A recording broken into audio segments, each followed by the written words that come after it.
And when it goes beyond a certain point, that you get totally possessed by your own thought.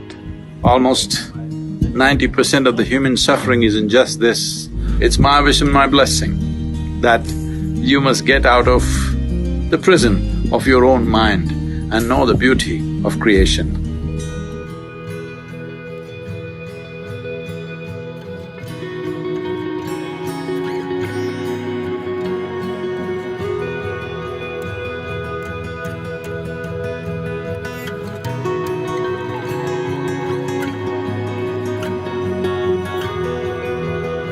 Lethargy comes from overconsumption of either food or thought.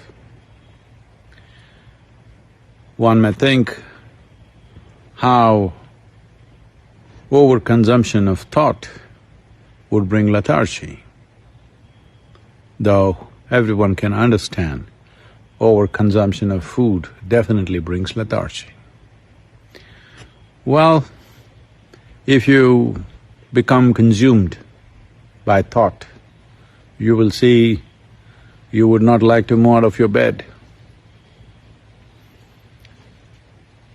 I did not talk about thinking, I'm talking about overconsumption of thought.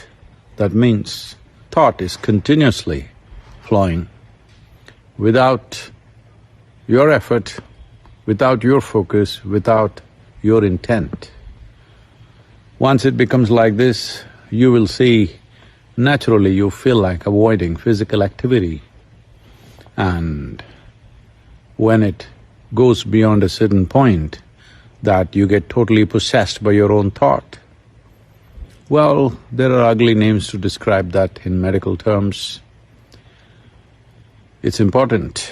There is a certain amount of moderation in consumption of food and endless amount of thought that could happen. Thinking consciously and just consuming or living upon thought or being consumed by thought are very different things. That is an unfortunate reality that for a whole lot of people, this distinction is not apparent. And the price that humanity is paying for that is not a fair price.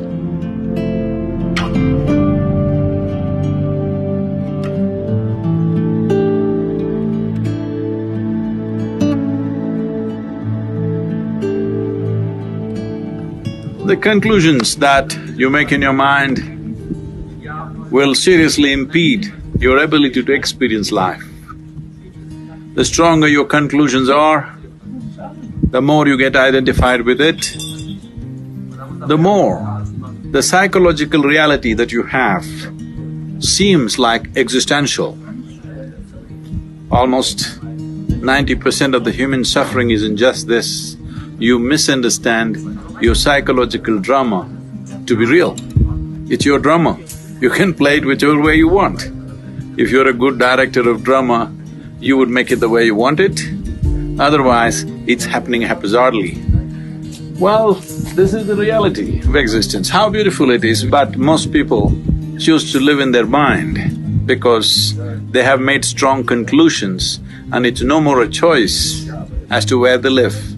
It's time you live on this planet, experience the beauty of creation and also the presence of the Creator in this creation.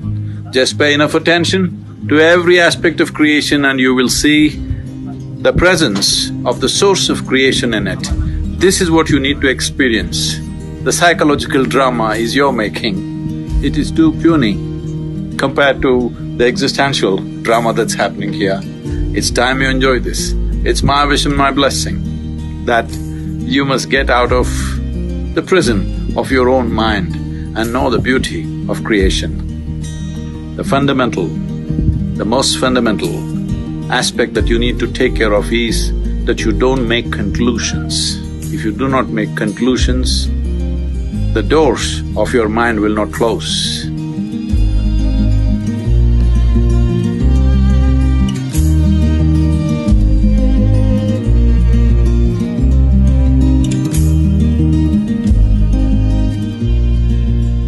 If you apply only your intellect, ignoring other aspects of your intelligence, you will get confused about every little thing in life.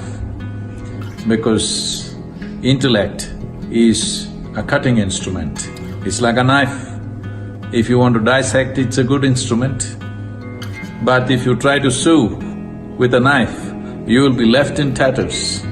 Well, that is what most human beings are experiencing right now, that they are using a cutting instrument to stitch, to put things together. Well, the more effort that you make, the more into bits and pieces human beings will become within themselves. There was a time they divided the world, then they divided more and more. You have seen this, there was a time people could live together. There were families in India where there were 400, 600 people in one family living in one house. Then slowly it became just parents and children and grandchildren. Now grandparents became a little bit of a problem, so we send them elsewhere.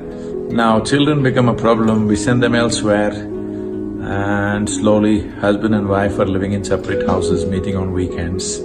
Not just that, within yourself you split yourself into many people by cutting yourself into pieces, because this is the process of dissection. If you use only your intellect for every dimension of life, this is where you will get. One day you will get schizophrenic, yes. So it's important, the other dimensions of intelligence come alive within you. Without those dimensions of intelligence being alive, your heart wouldn't beat, your liver wouldn't function, your kidney wouldn't function, all this wouldn't happen. This is not done by your intellect.